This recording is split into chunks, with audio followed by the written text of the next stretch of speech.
bonjour, je suis Pierre Glesser, je suis illustrateur depuis plusieurs années. Je fais des dessins qui vont de la pub au mode d'emploi et ma passion, c'est la bande dessinée.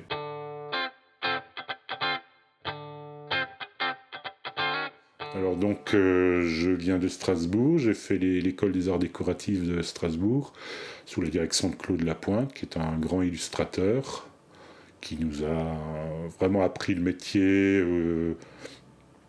aussi bien côté technique que le côté plaisir de dessiner, enfin de répondre à la demande du lecteur ou du client simplement.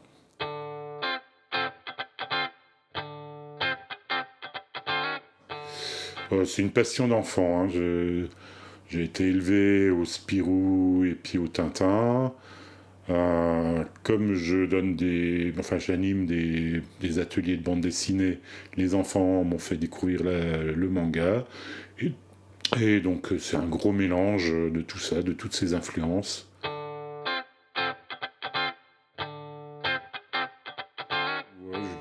Je sais pas si j'ai vraiment un style, je suis capable de passer d'un style à l'autre. Ça dépend de l'histoire.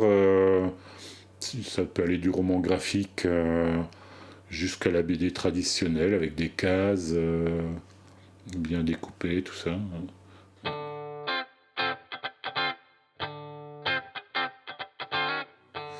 Au départ, c'est une histoire, hein. C'est des idées qu'on a dans la tête et de les voir petit à petit prendre forme et que l'histoire, on arrive à la lire. Quoi. Le plaisir, c'est à la fin de pouvoir lire l'histoire en entier d'une traite, quoi, et que ça devienne vivant, quoi, que les personnages prennent vie, qu'il y a une sorte de 3D qui se met en place dans laquelle ils évoluent. Quoi.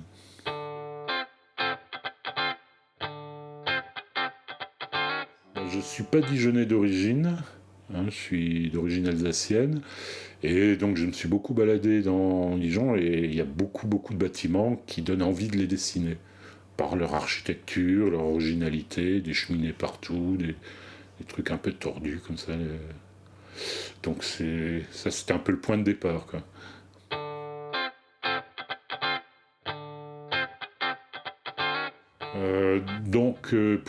Pour monter le projet, moi j'avais mon histoire. Après, la difficulté était de trouver un éditeur, quelqu'un qui s'occupe du côté technique de la chose, que j'ai fini par rencontrer, donc une personne qui ne fait pas de la BD, qui n'est pas éditeur de BD, mais qui a été passionné par mon projet, hein, une visite à la ville de Dijon. Et donc ensemble, on essaye de faire en sorte que tous les Dijonnais connaissent cette BD.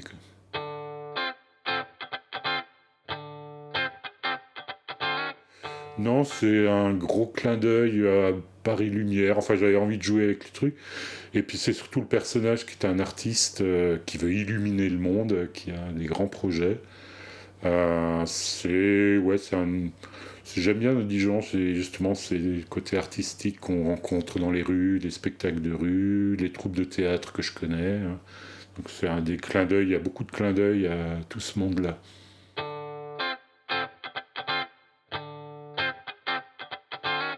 Ah bah non, justement, ça met en valeur le côté lumineux, les ombres, les lumières.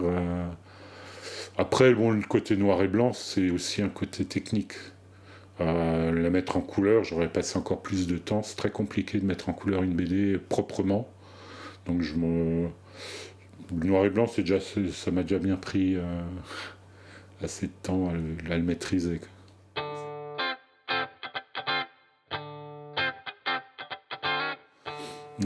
J'ai découvert beaucoup de choses justement en regardant un peu plus en détail les rues de Dijon, donc que j'aimais déjà, mais il y a cet amoncellement de cheminées. J'en ai rajouté même pour m'amuser, parce que si moi je m'ennuie, j'imagine que le lecteur s'ennuie aussi. Donc quand il y a juste des toits à dessiner, je rajoutais des pigeons, des antennes de télé, des cheminées, des petits détails. En cherchant bien, on peut en trouver pas mal, quoi, des petits trucs rigolos comme ça.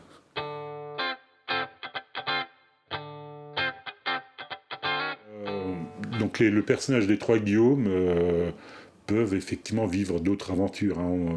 Je crois que Dijon, l'histoire de Dijon est une source infinie de scénarios possibles.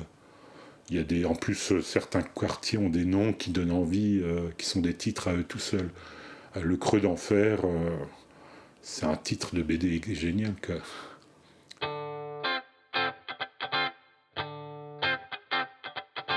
Sinon, on le trouve dans toutes les bonnes librairies de Dijon. Librairie Grangier, Planète BD évidemment. Euh, voilà.